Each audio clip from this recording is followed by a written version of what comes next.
Hello, O'Brien guitar players. Today, we're going to focus on the basics of rhythm guitar playing. Rhythm guitar playing, it means that you're going to be accompanying a singer and you're going to play with other instruments.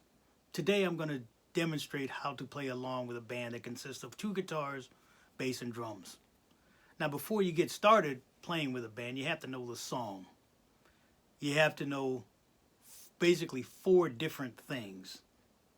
Now, I'm talking about this particular song. There are 4 things that you want to know about the song before you even play it. You have to know what the chords are. In this case, we're dealing with 3 chords. The name of this song is Twist and Shout. So we have D, G, and A. So once you know those chords and you get a good sound of the chords, you got to know the duration of the chords. That means how long you hold the chords once you've struck the chords. Okay? Also, it can be referred to as harmonic rhythm. Okay? So in this particular case, you're holding D for 2 counts, G for 2 counts, A for 4 counts. So 1, 2, 3, 4, 1, 2, 3. D for 2 counts, G for 2 counts, A for 4 counts. Okay? All right. And then the other thing that you need to know are, in this particular song, is the bass part. Because in the song and then in the recording, if you listen to the Beatles, there's a guitar player that's playing this.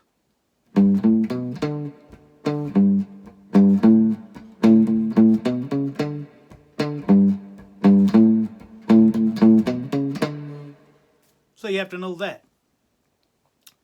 Okay? And then another thing you need to know for this particular song is a melodic line that's in the song, and it's part of what we call an interlude, just the instrumental interlude. And sometimes you'll be asked to play a particular line, and sometimes it's referred to as a guitar solo, and sometimes the solo is improvised, that is made up as you go along. Sometimes there is a specific melody that the guitar player has to play at a certain point in the song. In this song, that line is so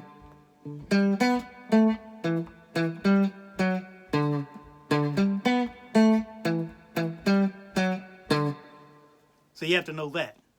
So just to review, there are 4 things about this song you have to know before you can play with the band. You have to know the chords, you have to know the duration of the chords, and you have to know the bass line, and you also have to know a solo part. Okay, so those are 4 things you need to know for this particular song. Okay, now when you're playing with a band, you have to play in a certain way that contributes to the sound of the band. This is called finding your part in the band. Okay? So there are 4 options that you have when you're playing with a band that consists of 2 guitar players, a bass, and drums. Now I have a track that I've made up here that consists of 1 guitar, a bass, and drummer. Okay? So now your job is to play a part that goes with it, with those 3 instruments, but is not the same. Okay? Particularly the other guitar players, you don't want to play the same part that that guitar player is playing. So I'm going to play a little bit of this track so you can hear the different parts. Okay?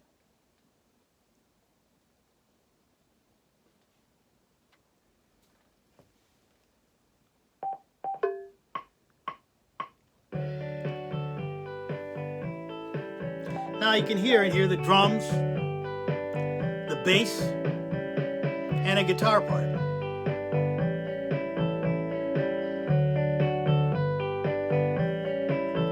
And with the guitar part,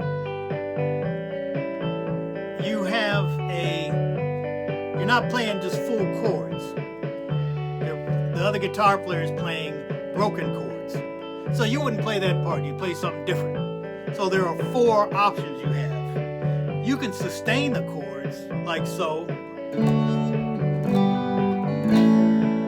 basic harmonic rhythm, half note, whole note. You know, 1, 2, 3, 4, 1, 2, 3, 4, 1, 2, 3, 4, 1, 2, 3, 4. Now the other option you have is to play a particular rhythm that is not a half note or a whole note, but it goes within that same time frame. Okay, so this is a rhythm that's unique to the song. Okay, so you can do this.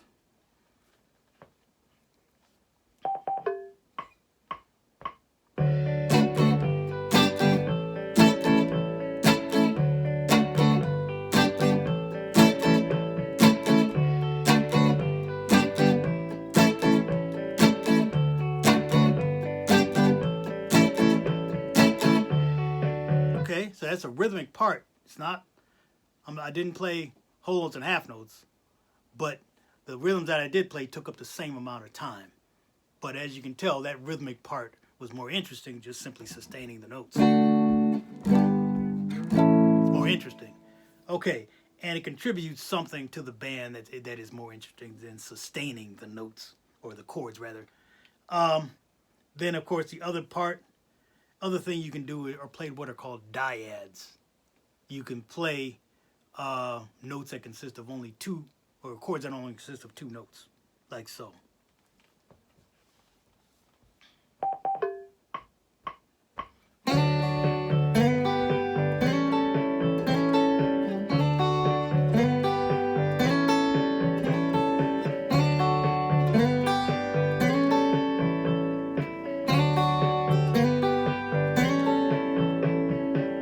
Okay, and then of course the other thing you can do is to play the bass line, depending on what the singer may want. The singer may not want you to play a rhythmic part with full chords. They may want you to double the bass line, or there may be a particular point in the song where the singer may not want the full chords played. He or she may just want, just for contrast in the song, because this is a real simple song, they may have you play a different part just for contrast purposes. So this is what the bass line would sound like.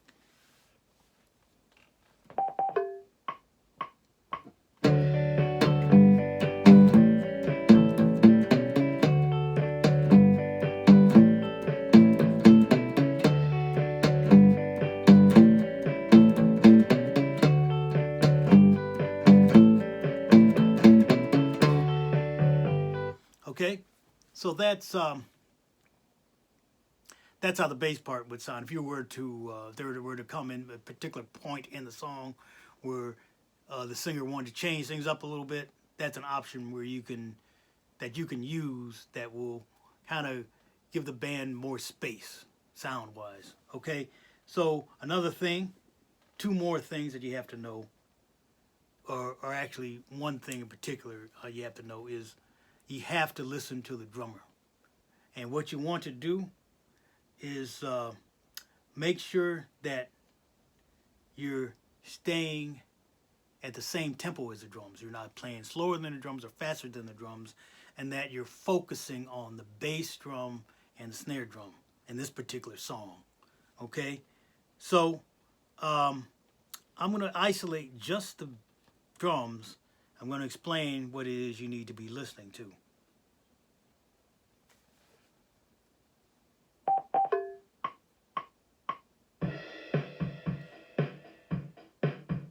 You hear a rhythm there that goes like this. Boom, boom, boom. That's the bass part. Boom, boom, boom, boom, boom. So let's listen a little bit to what that part sounds like.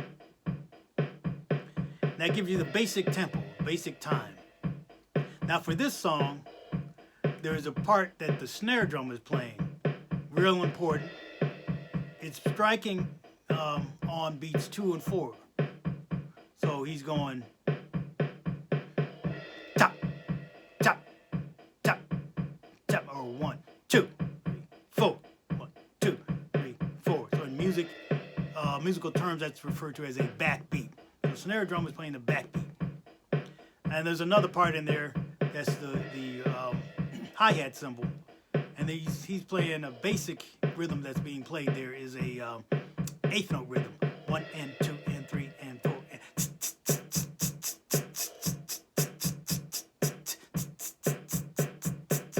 So listen for that. Okay. Now your job, of course, is to listen to that very carefully and make sure you don't play faster or slower than that. So I'm going to add my guitar to the basic drum beat, and what you want to hear is how my guitar relates to what the drummer is playing.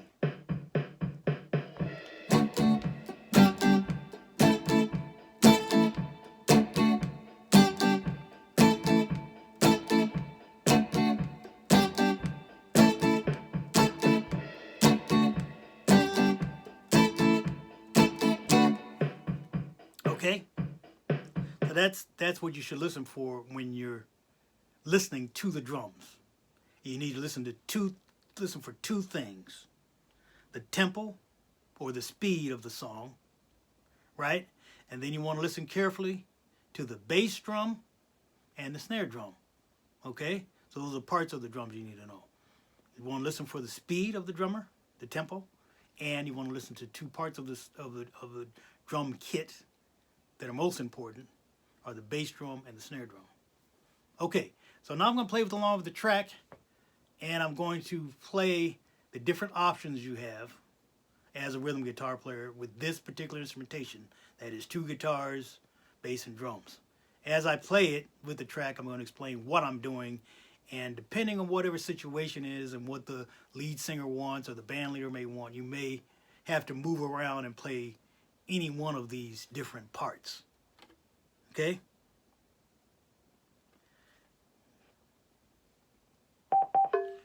Okay, you can sustain the chords. You bring all the other parts in.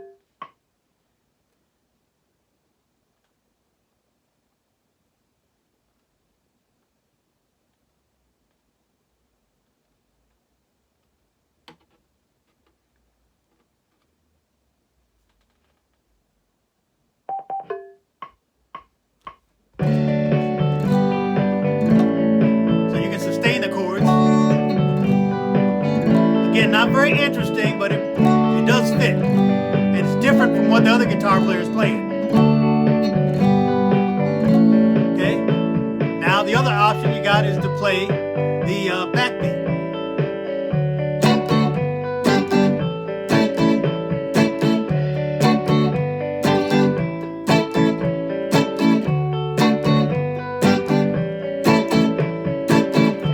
Then the other option you have is to play DYADs.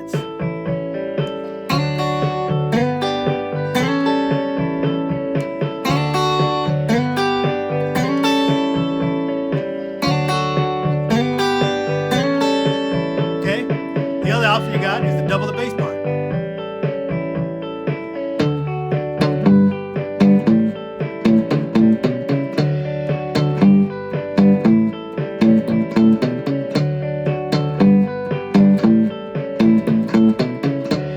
Now the other thing you have to know is a solo part that might be in a certain section of the song.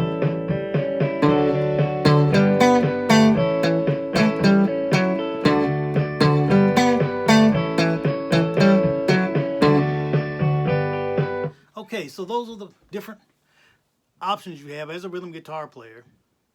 And just to recap everything, you have to know the song. You have to know the chords. You have to know the duration of the chords. And you have to know a particular rhythmic part that's unique to the song. And then you have to know single lines, whether it be a bass line or a solo part or melodic part. Okay, that's what you have to know. 4 things you have to know. Then you have to, there's 4 options you have. You have to pick your part in the rhythm section. Okay, and you have to pick a part that works in relationship to what the other people are doing. So yeah, you can either sustain the chords, You can apply a different rhythm. In this particular song, the backbeat rhythm. You can play DYADs, which are two-note chords. And then you can also double the bass line. Those are 4 options you have within the band, depending on the situation. Okay? And it's also important to listen carefully to the drummer when you're playing for 2 reasons. You want to maintain a steady tempo, okay, or steady speed. And then you also want to focus on how he's playing the bass drum and how he's playing the snare drum. So your particular part that you're playing syncs up with that. Okay, so I hope this video has been clear, and I hope that you will have no trouble completing the assignment. All right, thank you.